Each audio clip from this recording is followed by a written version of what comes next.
Welcome to our Project Watermelon GoFundMe, how to set it up from start to finish. This was specific to helping anyone who's in Palestine with their GoFundMe. We'll be going over questions, nuances, and the setup process as a whole. So as I mentioned, if you're just now joining us, please make sure that you put your questions in the chat and our team will make sure that they get answered. And I'll make sure that we get them answered as well. I see that there's a couple of finance-based questions, so we'll definitely go over those. And then Ayoub is going to be coming in the last 15 minutes talking about his wonderful guide that he's created specifically for Palestinians on getting started with a GoFundMe. And then we'll also have time for questions and answers. So if you have anything, please let us know. For the sake of what we've got going on. If you have a GoFundMe and you are waiting for us to get back to you on sharing it, please refrain from posting that in the chat here. We will connect with you in the Project Watermelon Instagram DMs to discuss that with you. So team, for those who are here, please make sure that there's anyone who wants to specifically talk about sharing their GoFundMe that we address that in the Project Watermelon DMs. With that said, I'm going to go ahead and get started sharing my desktop screen. All right. So the first thing that we're going to do when we're going to set up a GoFundMe is obviously we go to GoFundMe.com. That is probably by and far one of the biggest pieces to have ready to go. Right now, you can see that I am signed in to my GoFundMe. And for the purposes of this, we're going to be starting from scratch and I'll be using a different email information account and stuff. So before we even start signing in, it's good to have this pulled up and creating an account. Then my recommendation is to open a new Google Doc and use this as the place that you write all of this information. Then what you'll do is ensure that you have any images or other things that you want to get started. GoFundMe page description. And I'm literally doing every single step during this webinar simply because I want to go over strategies on how you can enhance your page description, as well as keywords and information that you need to know and understand about it. So we're going to hit start a GoFundMe. And this is specific to people who have never done a GoFundMe before. If you have done a GoFundMe before, you will just sign in and we'll go over that secondarily. So next, we're going to need to determine where the funds are going to go. Still getting over that cold, guys. So sorry if I cough. So these are all of the countries listed here that allow you to utilize GoFundMe and withdraw funds and manage the finances this way. We're going to select the United States because that is where I am. I'll type in my zip code. And then the next part here is selecting what best describes why you're fundraising money. Most of the time, you will be selecting emergencies. However, if you are working with a family who has a very specific medical emergency need, please make sure that you are selecting medical because we want to remain honest and transparent with GoFundMe the entire way. All right, next, we're just going to go with emergencies for this. We'll hit continue. Who are you fundraising for? Important part to take account of. If you're raising funds for multiple families at a time, or if you're looking to help multiple friends, or if you're looking to raise some money for some basic needs, you likely want to do for yourself. If you're going to be organizing the GoFundMe for the family in Gaza, you want to select for someone else. You'll invite a beneficiary, but that's a backwards complicated process that we'll go over and describe. So for the sake of this, because most of the time we are the organizer of the campaign and we're starting it up and we are going to be helping raise money for another family, we're going to click someone else. Then we're going to hit the starting goal. As of right now, the prices per person to evacuate Egypt are as follows. It is approximately $2,500 minimum per child, and then it is $5,000 per adult. If you are someone who is experiencing a medical emergency and you need to have a medical evacuation, you will need to make sure that you are incorporating whatever additional medical costs are associated with that. And if you have someone you're helping with in a medical emergency and you need to have a better understanding of what those costs might be, it varies per person. Please make sure that you hit us up in the Project Watermelon Instagram DMs, and I will personally connect with you to help you better understand that. So for the sake of this, we're just going to focus on it is just your standard family. There's 5 people. We're going to raise $5,000 per person. And then we also want to make sure that we have a $1,500 buffer for at least 30 days stay in Egypt, in addition to an additional $1,500 to help expedite the process. So in total, my aim is going to go for 5, 10, 15, 20, 25. We're going to aim for $30,000.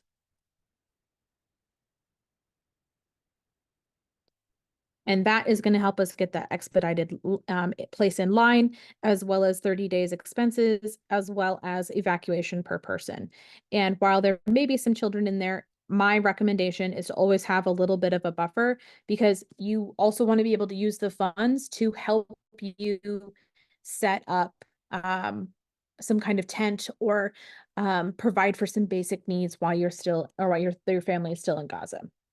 Next, you're going to put in your information.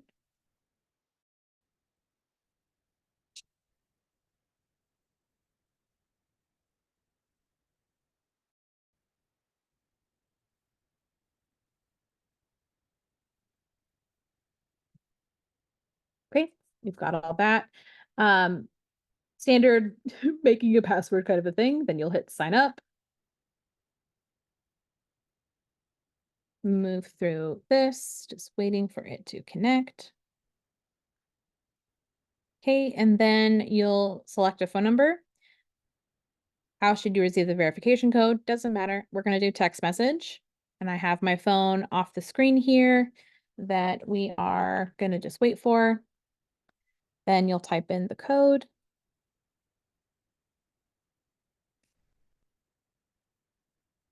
Then it verifies your telephone number. And it takes its sweet time verifying your phone number. And then once it's verified, you'll be able to move into the next process, which is adding a cover photo. My recommendation for a cover photo is to not use a generic photo of the rubble or a destroyed home. The most important thing to do with a fundraiser is to really help people be humanized and feel connected to the family you're trying to help promote. So to do that, we're going to pull up an image, and we are going to use an image of a woman who drew this for us in Gaza. So for the sake of this, we're going to use this image. Then we'll save the image there. And if you are someone who just joined us in the last 5 minutes, this is being recorded, and we will be posting it online for everyone to see thereafter. Okay, we've got the image, good to go. We'll hit continue. Next, we're going to give this a title. This title informs what the URL of your GoFundMe will be. So in previous ones, we've said support the needs and lives of families, help the Abrawadas live a better life, save a Palestinian soccer star and his family for Mohammed Bala. And in this GoFundMe, we're focusing on helping families evacuate. So help 5 families evacuate Gaza and start over. Next, this is where you'll insert the long form text of what we're going to write. So, important thing to note when you're writing your description, if you use keywords such as Gaza, Egypt, evacuation, Palestine, Palestinian, West Bank, any of those kinds of keywords, you will be flagged immediately. So let's work through what a good description is going to look like together. The first part of a good description is to write of the GoFundMe itself. So with this GoFundMe, Project Watermelon is raising funds to help 5 Palestinian families evacuate from Gaza. Currently, Gaza has been under siege and many families seek evacuation, but have no one on the outside of Palestine to help them set up their GoFundMe account.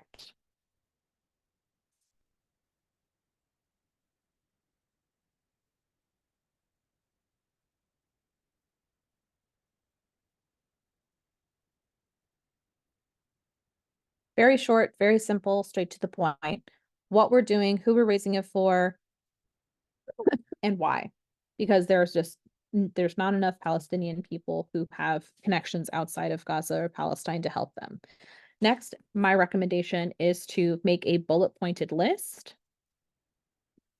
what the funds will be used for. Funds raised will be used for the following purposes. And GoFundMe will also prompt you to put that information in. So it's best to have it straightforward and to the point as quickly as possible, not just for the people reading the GoFundMe, but also for the people who are going to be reviewing and vetting your GoFundMe page, whether that be GoFundMe themselves, Project Watermelon, or someone else. Evacuate family members of the Aoud, Abu Warda, colony, and so,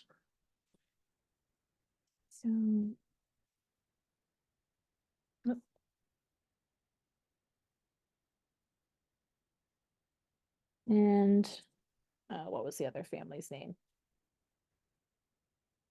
We'll just do this for a second. Insert name here. Doing everything from memory today. To evacuate family members of, then I say these family members.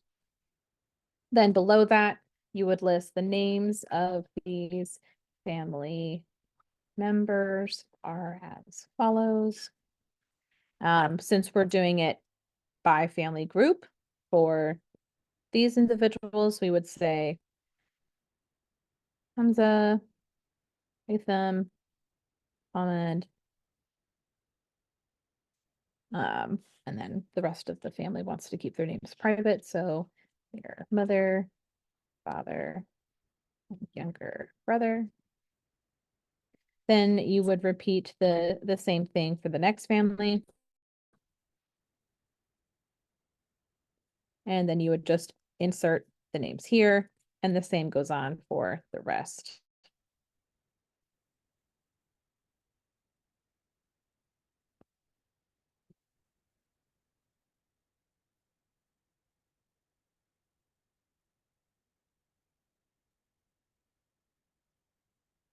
Then once you have all of those names listed out, because GoFundMe will absolutely ask you for the name of every single family member. You don't have to put the full name in the public version of this. You can just put the first name, but you will be asked for the full names of every individual you will be evacuating on a separate verification email from GoFundMe. So then next, we're going to also say meet the basic needs of families while in Gaza awaiting evacuation. This will include food, water, medicine, blankets, tents, medical needs, and other basic needs. Next, the other purposes for the fundraiser will be to help the family have a place to stay and food to eat upon evacuation from Gaza into Egypt. flight money for the family, or you know what? We'll just say transportation money. It's not everyone will fly. Transportation from the border into Cairo. And we'll kind of leave it at that. Then next, what you want to do is pull up a couple of examples. So we're going to bring you into our Gaza family spreadsheet. We're going to look at some of the fundraisers that we've had already here before. So I'm sure most of you know who Kareem is, and his GoFundMe has been set up by Emma Cardall, who is the organizer and the beneficiary of the entire GoFundMe, even though Kareem is technically the beneficiary because he is the one that gets the money at the end. One of the things that they do is they have Kareem's story listed here. And this is specifically from what Kareem wrote. So if you're the organizer of the campaign, one of the most important things to do to continue to center Palestinian voices is to make sure that you utilize the story that is given to you by the person you're helping or by the family that you're helping. And then you copy and paste it in here. So for the sake of our example, we'll pull this in just so that you have kind of a better understanding of formatting. Then you'll say, here is a message from the person's name. So we'll say Hamza regarding their family situation and what life has been like for them. Then make it very clear by inserting just some simple formatting like this line. You could just do a large number of underscores, but that way there's some separation. Make sure that we have everyone's name capitalized, put in another break. Then at the very end, an example of what Kareem has done is he's shared his Instagram page. So then what you'll want to do is open up your Instagram information. So since for us, it's going to be our profile that we want to direct people to in addition to Project Watermelon, we'll take that. Please reach out to us on social media. Learn more about how you can help us. You can find Project Watermelon here through the links below.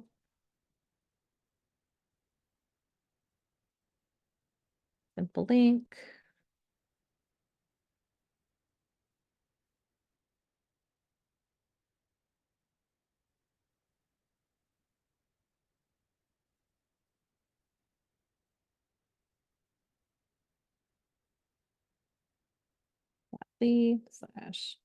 /DFM webinar.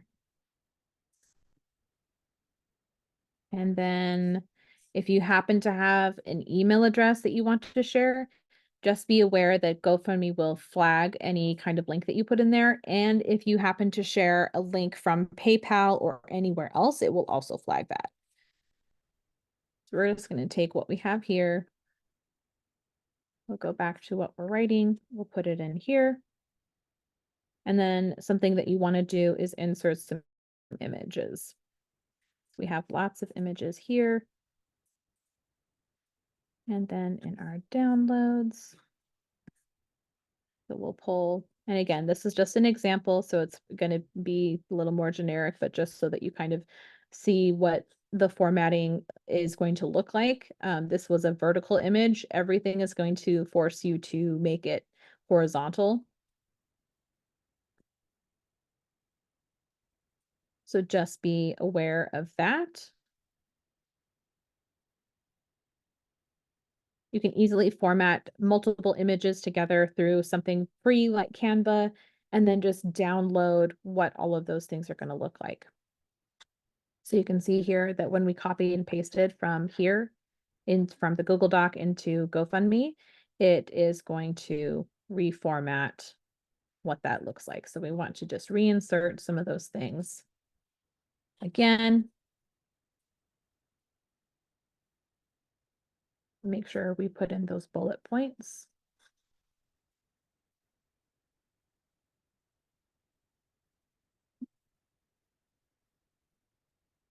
Formatting is not going to be perfect, so don't worry about it. But you do want to make sure that you put the actual physical text in here because you want to make sure that all of those things are readable through GoFundMe and that people can easily search for something like this. And we'll hit review.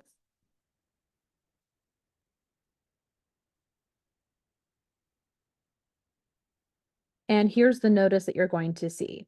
This is literally going to pull up no matter how many times you edit it, unless you remove every single possible human reference to anything happening in the Middle East. So you'll want to make sure that you include this information: who you are, where you're from, the full names of the individuals or organizations you're seeking to support with aid, how the funds will be spent, and how you plan to get them to the beneficiary.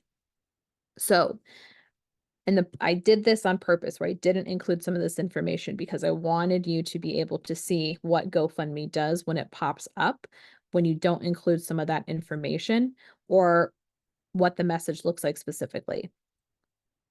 Important point here: no armed conflicts. This includes weapon, protective gear, blah, blah, blah. Obviously, we're not doing any of those things, so it's really important that we make that very, very clear. And then once you do get this notification, go back to edit your story. Come back in here. And then as the person who's doing this fresh and new, you'll pull the 4 little points that GoFundMe pointed out to you in the message. And then you'll come back and you'll just simply edit that. So for us, we would say Project Watermelon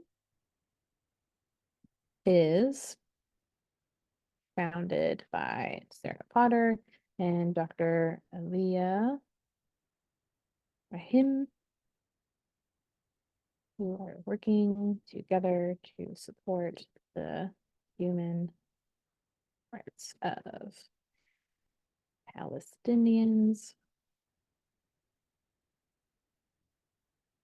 Then you'll say where you're from. Project Watermelon is based in Arizona, USA. Then we have all this information about the families down here. And while it does list out some of the family numbers and it has information about what's going on, we do want to make sure that we list what our relationship is to the people here. So before we introduce this message here, this is where you would then go back, or since you're watching this webinar ahead of time, you now have the information of, oh, I need to do these things, which, by the way, I'm going to put in the chat so that you all have it really quick. So we're going to make sure that we're doing the full names of individuals and organizations seeking to support aid, where they're all your relationship to them. So then you would come in and say, we personally know each of these families and have been working with them and supporting them for the past 5 months. Our organization works with families in need located in Gaza who are not able to establish financial support for themselves. We're not going to worry about grammar at the moment. Then we need to go back to our list and say how the funds will be spent and how you plan to get them to the beneficiary. And this is kind of where that couple of questions that have already popped up come into play. So the funds and how they will be spent and how you plan to get them to the beneficiary. Very important that you discuss this with the family beforehand, before making this GoFundMe, so that you already have the plan in place and you know exactly what you're going to do. So first part of this step and explaining this inside the GoFundMe is to be incredibly detailed and clear. So for Project Watermelon, we would simply describe it as Project Watermelon collects the funds in a US bank account and then provides that money to these Gazan families via Western Union or MoneyGram or through PayPal. How you plan to get them to the beneficiary. We also plan to provide all evacuation-based monies to our family friend in Egypt or our brother in Egypt or whoever you are trying to, make sure is going to be getting the funds in Egypt. You list who that person is. They will receive the funds in USD in Egypt in order to pay for the evacuation through Yahala Travel Agency.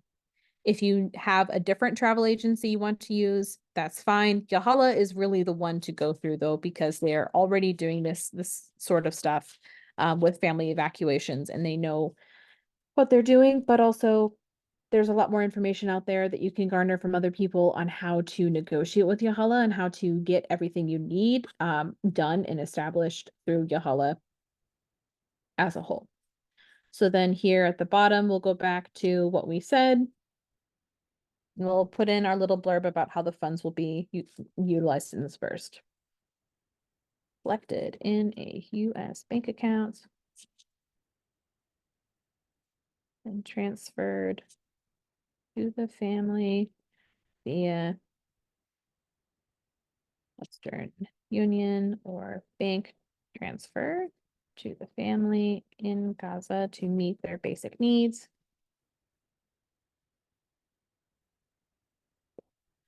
For evacuation purposes, we will be sending the money to our family friend, Irene, in Egypt, who will utilize the funds to register the family or travel through Yahala Travel Agency. Additional funds will be collected for meeting basic needs in Egypt after evacuation.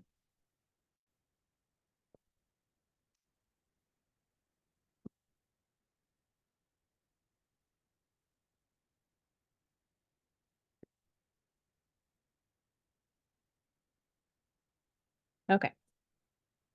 Now we've made those edits and changes. We'll take this information and go back to our GoFundMe. Make sure all the information's in there. Great. And then I'll go back and insert my images again.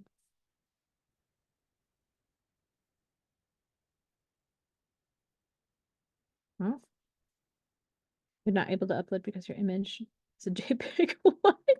I just uploaded that image. Okay, GoFundMe. That's fine. Do this one.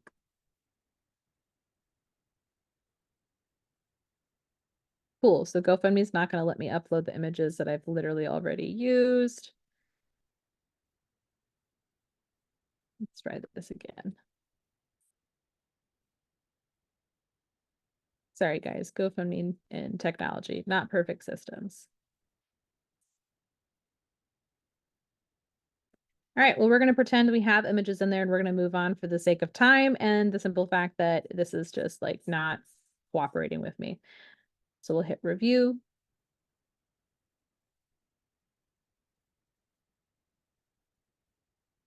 And take notice that it has not popped up with that image or that notification again.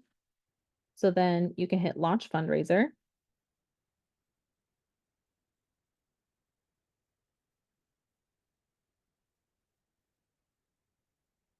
Then you can share the fundraiser if you want, but I just hit skip because we need to move on to the next step.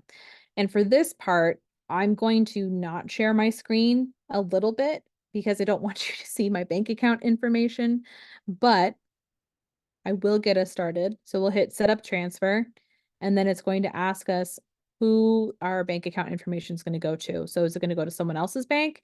If yes, we want to send them an email to be a beneficiary. Hold on, let's confirm.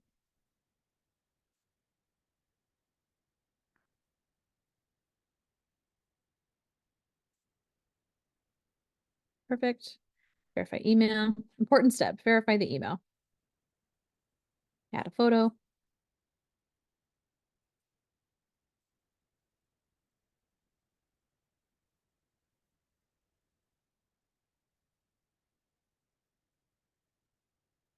Make sure all your information there is correct. Good to go. Go back to the screen, refresh it, and then it should say that your email is okay and good to go. Next, we're going to add a beneficiary. The beneficiary, we'll just have it be myself.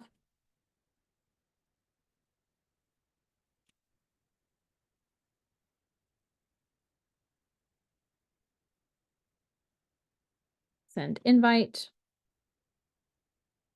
Then we'll wait for confirmation on that, and we'll go through what that beneficiary information is going to look like on the other end. So we'll go back to our dashboard, and we have our GoFundMe here. We can copy the link. We can invite team members. So if we want to invite via link, we can just copy the link. And then we can go to our email address.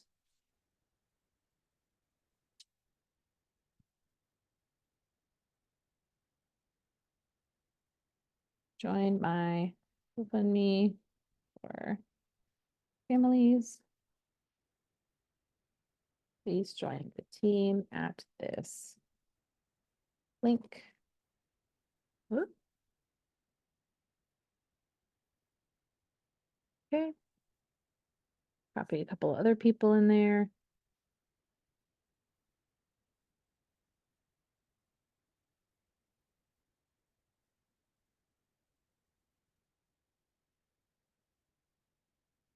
Just as an example. Then you'll send.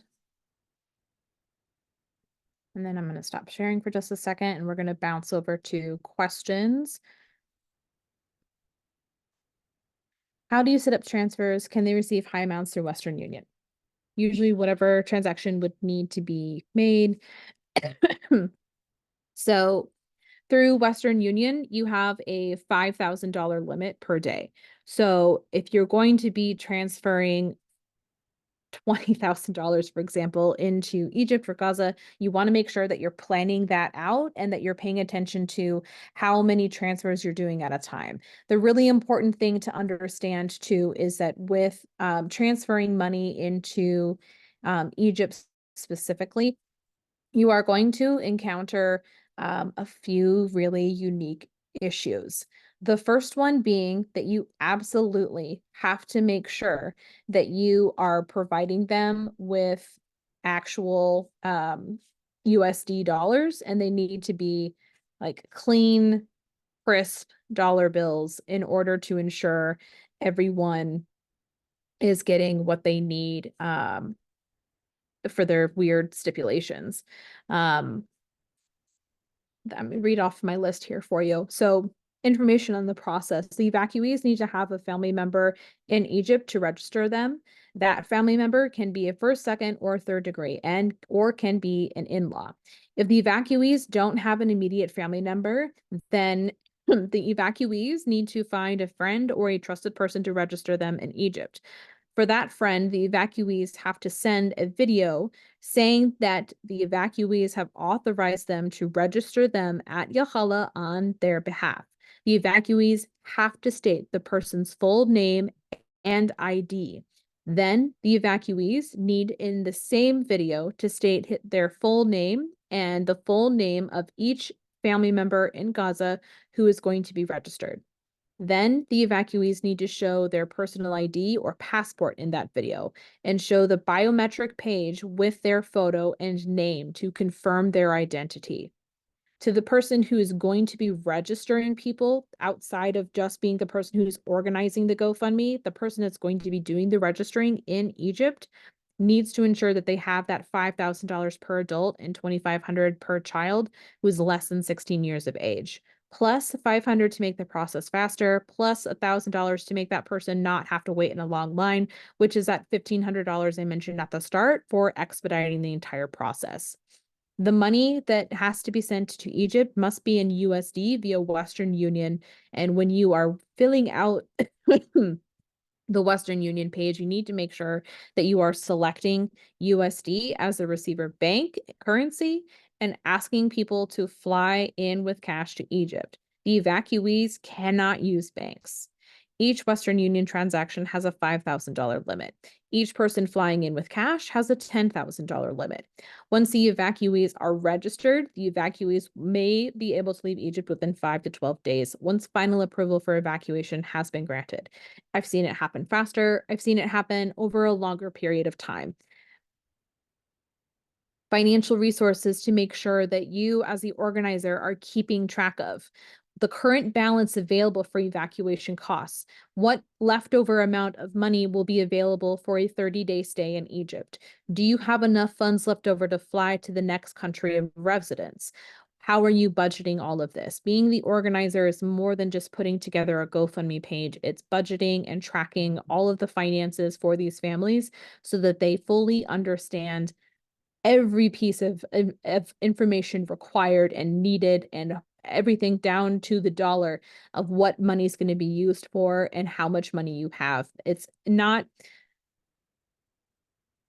really important that you make sure that you understand what the balance is and really manage the money as closely as possible. If you're the organizer who's using their own bank account, I highly recommend that you specifically set up a bank account that is for those donations. So it doesn't get mixed up with what you've got going on in your own personal finances, and that it's very clear when you're transferring money and able to track those things much more easily. There's a part where we send money directly to Gaza, or does it have to be Egypt only? So it has to be so that's two different questions basically. So to send money to Gaza, you send it either via Western Union, a MoneyGram, PayPal. If you like some of the times, some of the families that we work with, they have a neighbor who has a PayPal. We send that money to that PayPal, they withdraw that cash, give it to those persons. Other times we send money via Western Union to a contact in another country who then sends it to their contact on the ground, and then they disperse the cash to the families. The easiest thing to do is for you as the organizer who's handling the money and has it in your own bank account, collect that money and then Western Union some of that money to the family in Gaza and make sure that there is a Western Union available. Excuse me, my voice is getting a little scratchy. Let me grab my water. If Pals and then to money to Egypt, same kind of process that I described before. To get money into Egypt needs to be either cash carry in or it needs to be Western Union in, which will be over the course of several days. The Palestinian has an Egyptian passport. Sorry, you guys, I haven't coughed all day and now I'm really just coughing. One of their family members only has Palestinian documents. Would they still need someone to sponsor them in Egypt?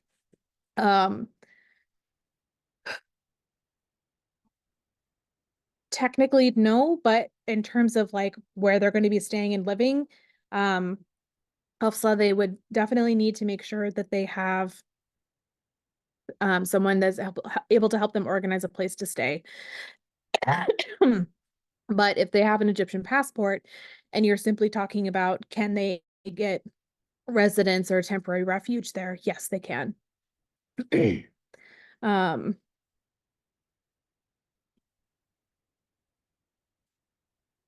so a couple of other ones. So the document that you created will be available for us later. Yeah, yes, so that is Ayoub, which I'm going to bring them in right now. Let me just find you on our list.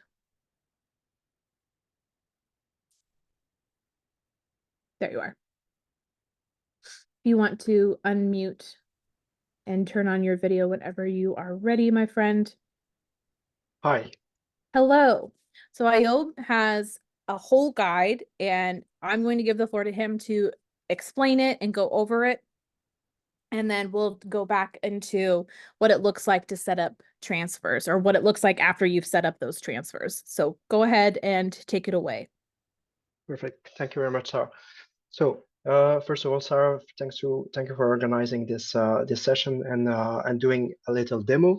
So, indeed, I prepared a little document after receiving a couple of questions on Instagram from people demanding how to do this or how to do that, and noticing that a lot of people are doing it a little bit wrong. Like the organizer is someone in Palestine, and then it gets blocked.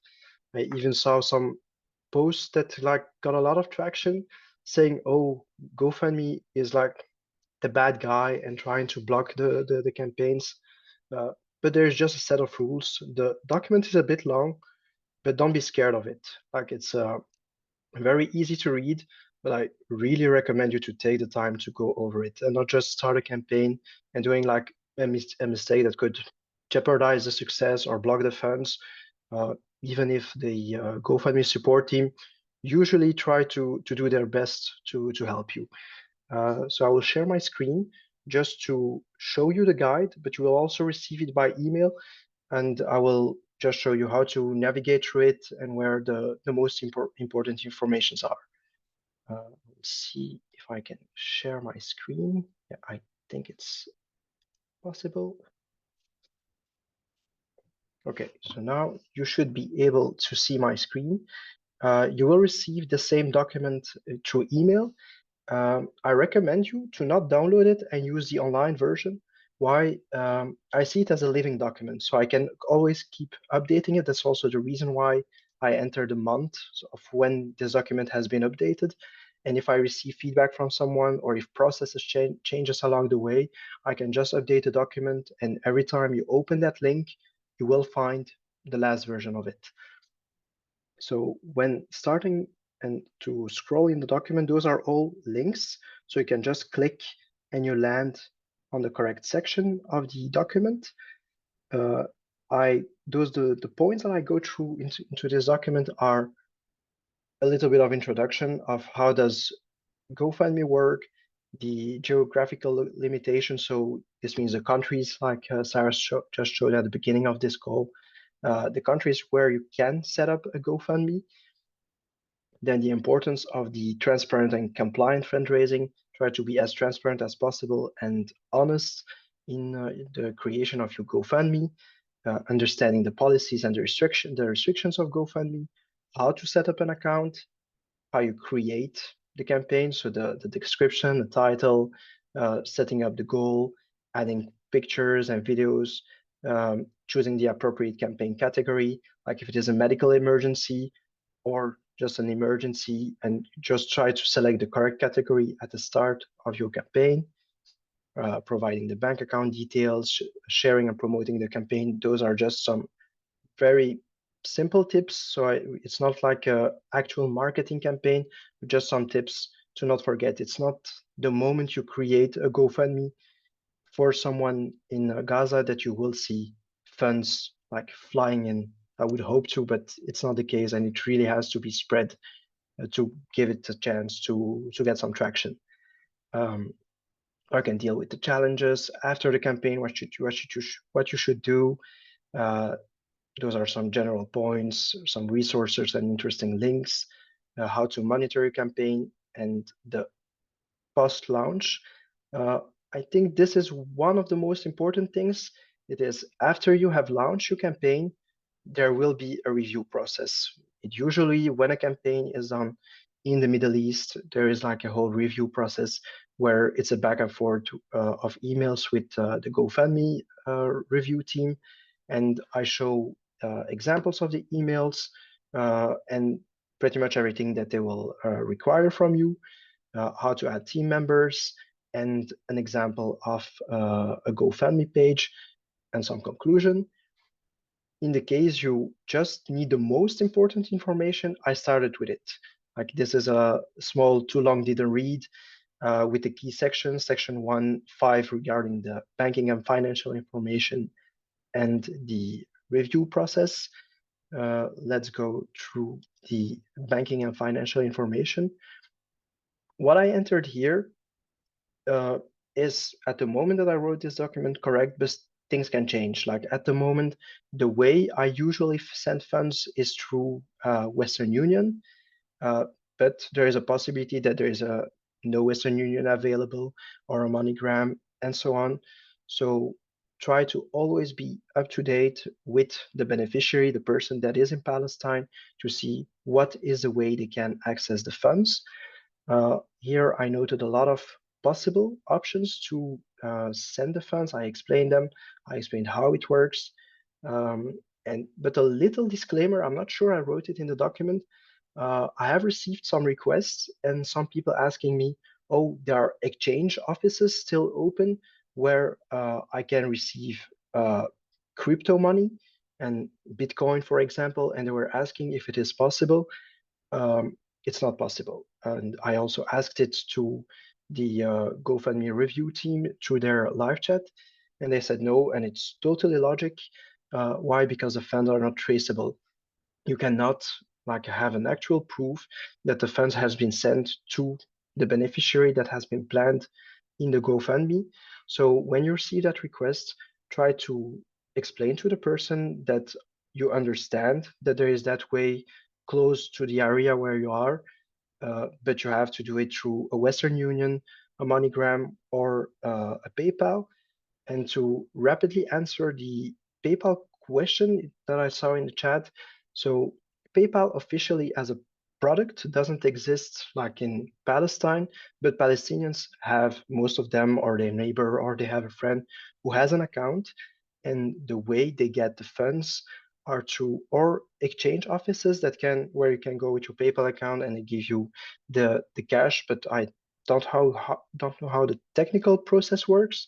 Uh, but most of them is just a PayPal account linked to their Bank of Palestine account, and from there they can just withdraw the funds. And I'm talking about Palestinians that didn't evacuate it but are still in Gaza. But so this is the part regarding the funds withdrawal. And let's scroll through this and go to the preparing the process for the review. So when you arrive to that phase and you receive that first email from GoFundMe, uh, don't let it sit in your mailbox. Try to answer as fast as possible, because the moment you go through the review process and it has been approved, you can set up the transfer and start receiving the funds. So it's not that you have to wait until 100% of the campaign and then the funds are available, especially if they are like in need of emergent aid and help. You don't have to wait for the 100%. You start receiving transfers and you can start sending them through Western Union. Just keep track of everything. Don't try to take the money from your account, cash, and have it in your hands, and then through Western Union, for example, because then you lose some traceability. Try to use the Western Union website or the app, and from there, I immediately set up a transfer just to try to be as transparent as possible for the beneficiary in Palestine, but also for the GoFundMe review process, because they have up to 12 months to ask you for some extra information or proof of transfer and so on.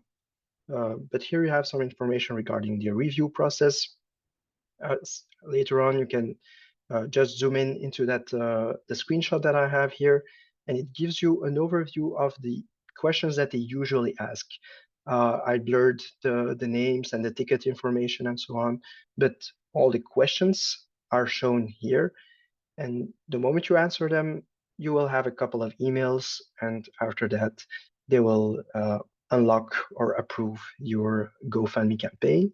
I do want to pause really quick right there. Yes, Can of you course. go scroll back up a little bit to the email Yes. example? Yep. So in this section here, when we're talking about the full legal name of the connection to the cause that you have, as well as the full legal name of the person who meets the transfer requirements, can we define that a little bit more clearly? Because that is something that I have seen a lot of people get confused about and what that means. Because to meet the transfer requirements to receive that money, you have to be in a country or have an account from a country that's listed, right? Yeah, correct. Yeah. Correct.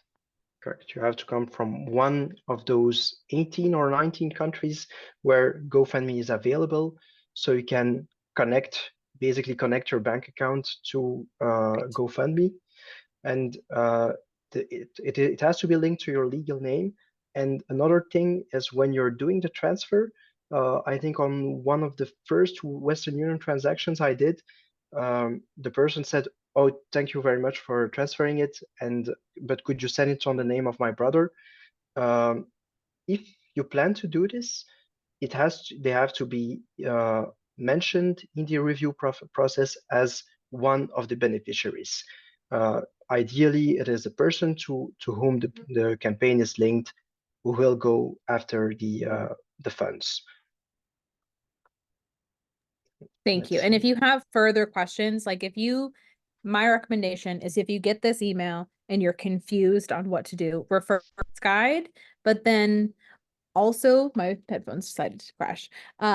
But also make sure that you reach out to Ayoub or reach out to us, and we can really help you understand that process. And we will even offer to take a look at reviewing everything that you wrote down within that email. Just having another pair of eyes is such a really important piece of comfort to have when you're going through this process. And then Ayoub, did you want to have anything else to add? I think we went through the most important points of the document. I think the best thing is just to go through it and take the time to read the most important points. Maybe another aspect I just shortly wanted to discuss is the trust aspect, like especially like we demand a lot from the Palestinians. We demand from them that someone from outside, organizes a GoFundMe campaign. We receive the funds and we have then to send them to the beneficiary. What you could do to reassure them that the funds will arrive into their hands is to tell them that the GoFundMe review process of a campaign is as secured as possible. And the moment you go through that review process, you receive a document you have to sign. It's I forgot the exact name. I think it was a letter of Letter of attestation. attestation. Yeah, Yes. Yep. indeed. So that letter of attestation, what basically it's a very simple document stating me, Ayoub Moïse, made a campaign for this person, and I will be the organizer of the campaign, and the funds will be transferred to the beneficiary. It's a signed and dated document, and it's something that brings a little bit more peace towards the person in Palestine, telling them, look, there's a contract linked to this campaign, and the moment I receive the funds, I will send it to you. Right. And I think the trust aspect is just such a vital part of this entire process, ensuring and providing that comfort and level of trust between one another. Absolutely. So we're going to go through, there is a question from Mariah. Is there an Arabic version of this document? And if not, uh, my team can help create the Arabic version of the document. Perfect. Because I was going to say the same. The document doesn't exist in Arabic yet. What I can do is I can translate and make this document in French or in Dutch because I'm in Belgium, and those are basically the three languages that I speak. But if there is someone comfortable enough to be sure that they can translate a document, it will be great because it will then allow the Palestinians even for them to read it and to send them to another person or to just get a better idea of how this whole process works. Perfect. And we have a couple of translators on our team that can help with that process so that the whole thing isn't on you. Um, and then do we have Arabic translation volunteers? Yes, we do. And we'll be speaking with them after this to make sure that we can get this all set up for everybody. If we didn't receive a letter from attestation from GoFundMe, but they still release the funds, is there a way to still participate in Project Watermelon? Yes, not everyone is going to be asked to fill out a letter of attestation.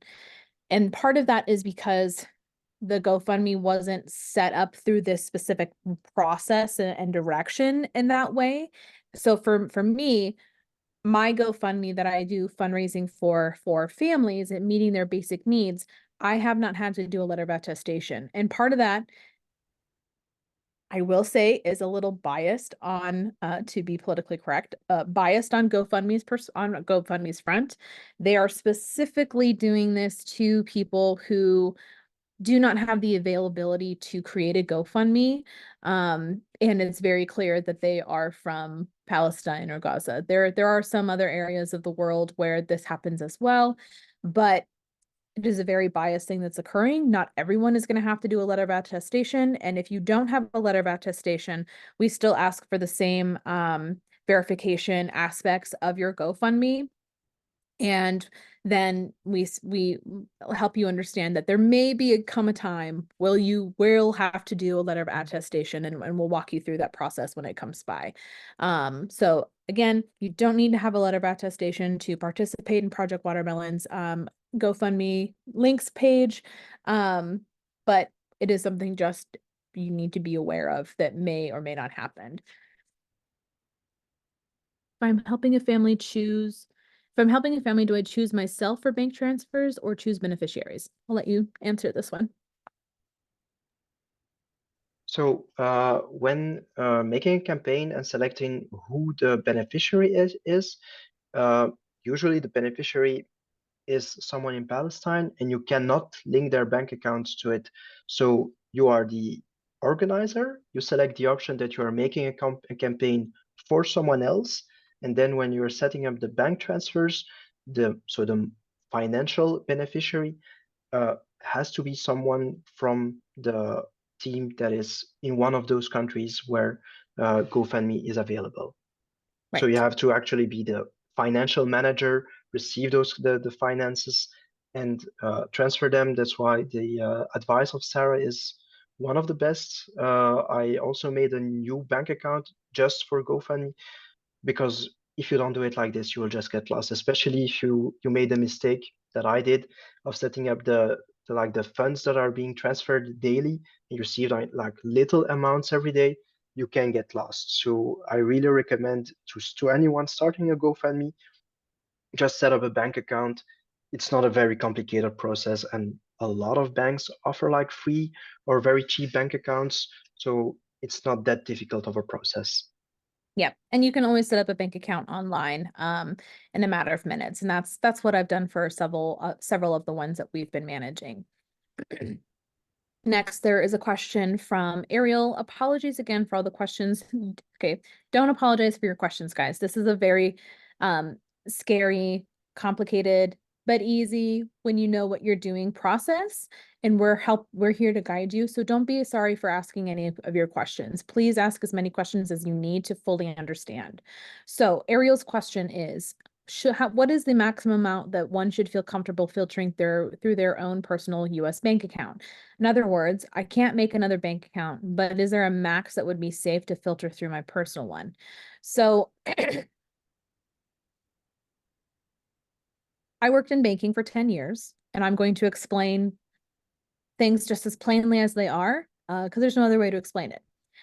In America, you can get in trouble for sending money to blacklisted countries by America.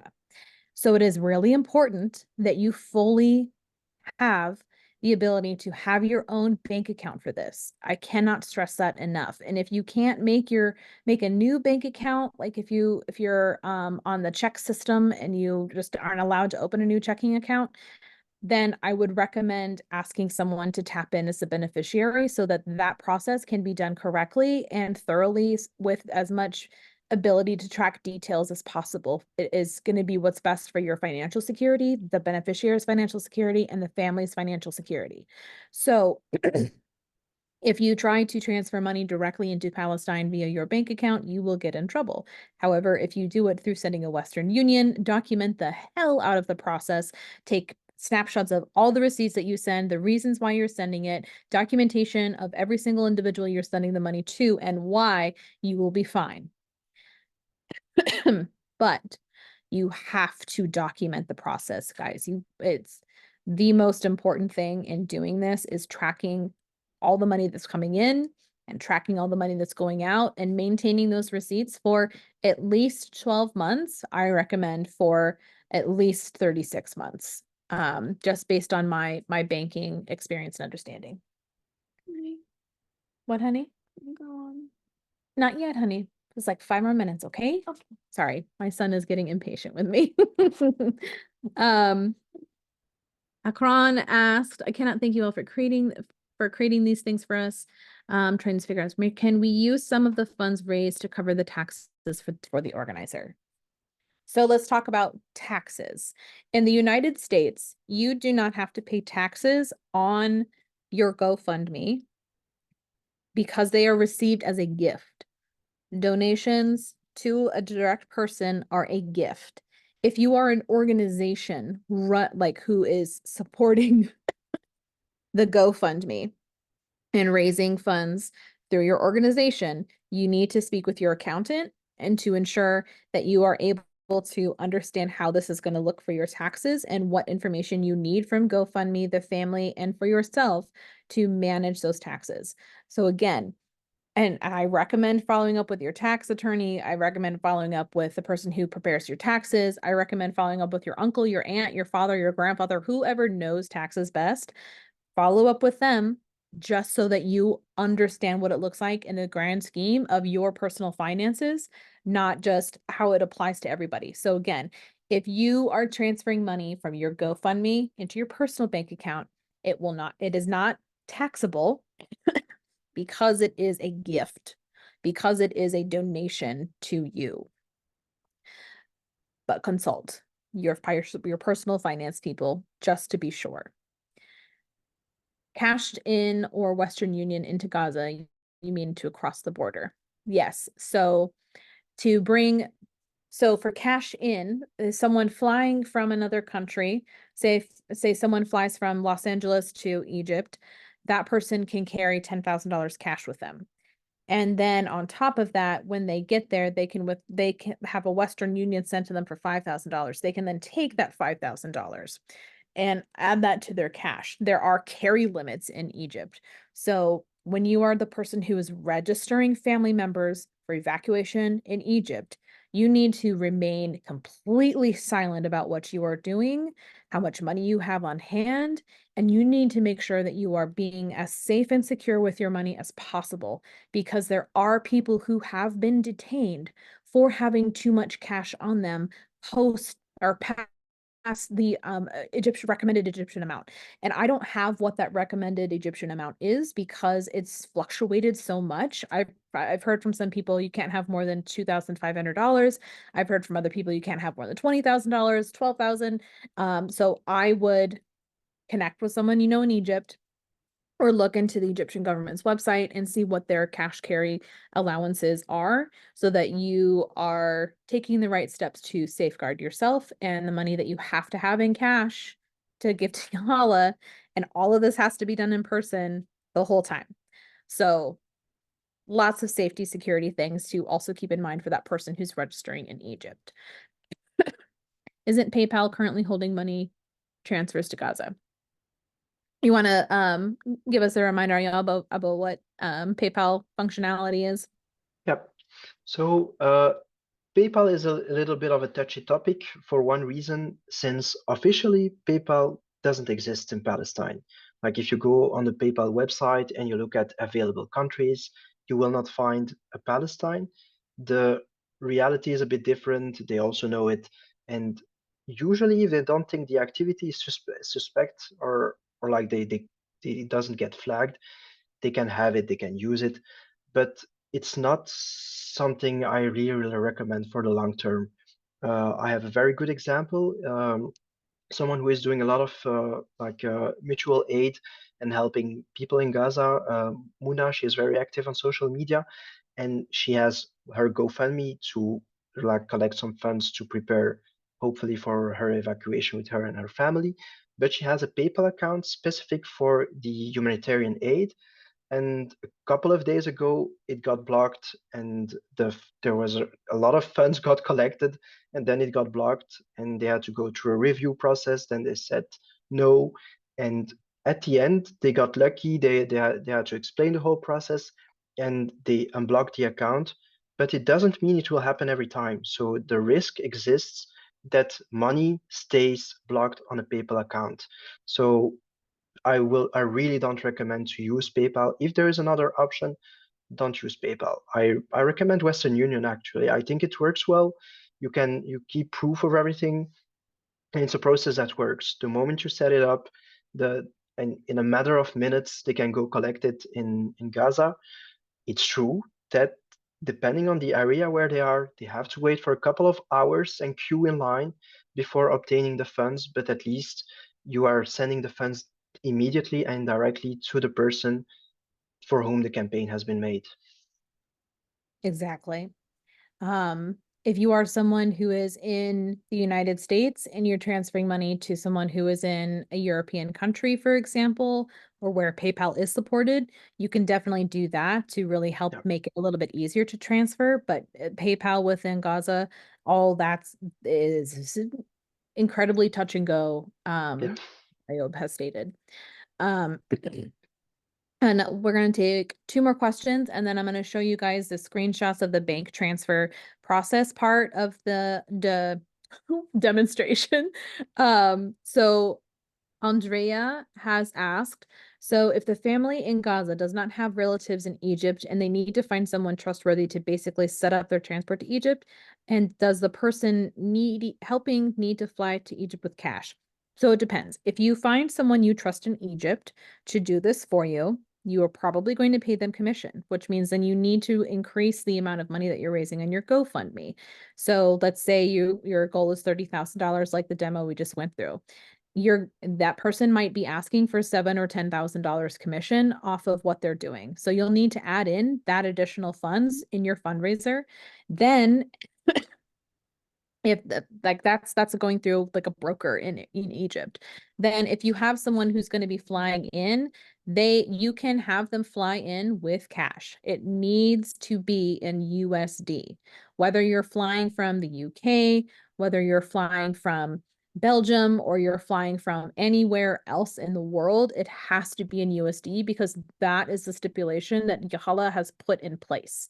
USD, crisp, fresh dollars. Then to fly the person into Egypt, you just do a simple flight purchase. I think you could do a flight within 3 or 4 days right now, and the total cost would be about $1,700-$1,800, depending on like the day that you pick. You can do that however you want to pay for it. You can pay for it through the donation monies. But the person can fly in with $10,000 USD cash. Then the last question, let's see. The review process. Keywords. Using keywords, Palestine, Egypt, evacuate, Gaza. Does it flag? It flags the campaign. It doesn't take the campaign down. As we went through in the demo, it'll pop up with those keywords and say, hey, we see you're raising money for the situation in the Middle East, because, for some reason they can't just call it out and say it's Palestine. It's neither here nor there. So you'll get that initial notice when you're setting up the GoFundMe, and then you'll make those edits, put those in there. Be honest, be transparent. You are raising money for families in Gaza. You are planning to evacuate them to Egypt. In any point in time, you say something that is misleading or the obvious, like it's just going to turn into a very obvious lie later on, it's going to be a detriment to what you're doing, and GoFundMe will notice that. So please be honest and transparent in every point of your descriptions with everything. Include the keywords. It's not us saying don't include the keywords. Include the keywords, but just be aware of what's going to happen and what steps are probably going to happen after that when it comes to those keywords. Anything else? I think some of the rest of the questions have to do with the post-evacuation or the evacuation portion. Let me share my screen one more time with you all, and I'll walk you through the screenshots that I've pulled up for you. So this is the email that you will see come into your inbox, and it'll just, like, if you've asked to accept the money, if you've invited someone to be a beneficiary, so then you'll hit accept the money. Then ignore my desktop, everybody, don't look at it. Then this is the next kind of steps that you're going to go through. So you'll do all this. Oh, went backwards. Sorry, guys. You'll sign into your GoFundMe account and it will pull up the GoFundMe that's there created for you. You'll hit review, you'll hit accept, and then you'll see this red notification at the top. Your transfers are currently paused, and that is simply because you don't have a bank account hooked up yet, and that's okay. Then you'll go into add those details. For me, I had already done this because I did not want you guys to see my bank account information. But once you upload your personal identity, which will be your identification, you can use a passport, or you can use your driver's license, or you can use a valid form of identification, whatever it may be called in a foreign country. Then you have the bank details. You will be taken to a third-party application called IDEN. At least that's how it is for me in the US. And then you'll be able to sign in through one of the supported banks through there and then add your account information in there. If you don't have a supported bank that's on IDEN or AIDEN, then all you need to do is manually set up the bank account yourself, which will be kind of obnoxious. Then let's go through here. Then it'll let you know that you're all set to go once you've verified all that information. And then you'll see our payment processor may need more verification from you. Remember to check your email for important updates. And then that takes us back just to the email example that we went over earlier. Don't know how to get rid of the red mark on the screen. So we're just going to continue to go through it. So then we have all of these examples here. This thanks you so much for your patience. We've reviewed. Transfers will begin automatically. Donations take up to 3 business days to be verified. This is an example of a letter of attestation and what that might look like. It's a little blurry, sorry guys. But essentially you'll have all this information listed here. You'll list out the names, you'll sign the document, and then you'll send it on over and you'll get a copy of that from GoFundMe. There it is again. And then this is an example of one of the other things that might happen. So if they do the initial verification process with you in that original email where you send them detailed information about how the money is going to be used, the process of how you're going to get the money to the family, they may put it through an additional level review, which will then take another 5 to 7 business days. This is where that letter of attestation may be coming into play, and you may have to fill that letter of attestation out. The letter of attestation is just a CYA for GoFundMe, and it's a CYA for you, as well as another layer of trust to provide to the family of saying like, yo, we got this money, this is what we're using it for. I am signing a contract here that says this is what I'm using the money for, and I will comply with every single level of information that we need to submit.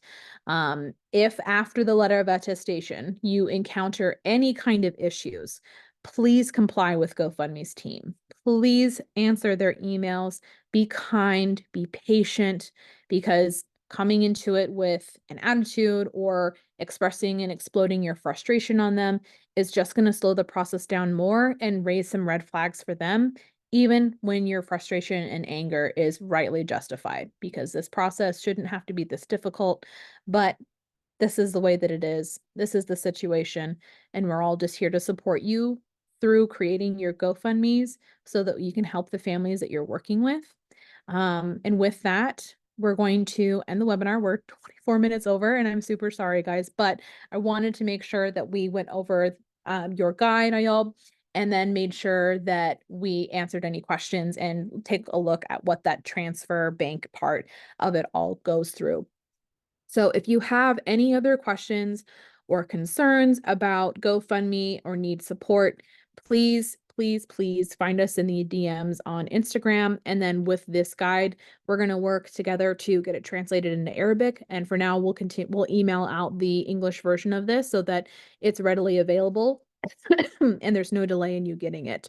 So if you have any other questions, comments, or concerns, we'll see you on social media. Thank you so much for joining us, and we're here to support you throughout the rest of the way. Thank you so much, everyone.